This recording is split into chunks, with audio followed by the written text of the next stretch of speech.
Hello everyone, good morning সবাইকে। সকালবেলায় good news পেয়েছি। এই যে মুরগি ছানাগুলো দুটো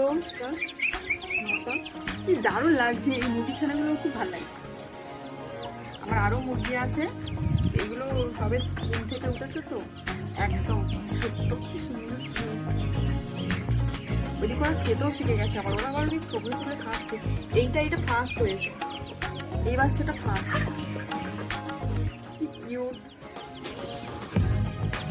কি সুন্দর দেখতে লাগছে। এটা চর্বি যখন ওর মায়ের সাথে না আরো সুন্দর দেখতে লাগে।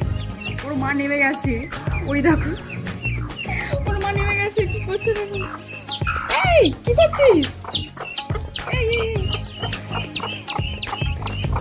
এবারে ওর মা দেখছে ও কি করছে এসে, ও বাচ্চাগুলো কি করছে এসে দেখছে। ওই দেখো বাচ্চা, দেখ তো বাচ্চা। এখনো দুটো ডিম বাকি আছে, ওগুলাকে তাওয়াটা দে। এই যে দুটো ডিম বাকি আছে, উঠে পড়েছে। জানি না কি হবে, বাচ্চা হবে কিনা। দিয়ে আসছে। আমার তো খুব ভালো লাগে এরকম মুরগি ছানা ছোট ছোট। আপনাদের কাছে ভালো লাগে অবশ্যই কমেন্ট করে জানাবেন। ভিডিও ভালো লেগে থাকে লাইক শেয়ার কমেন্ট। টাটা।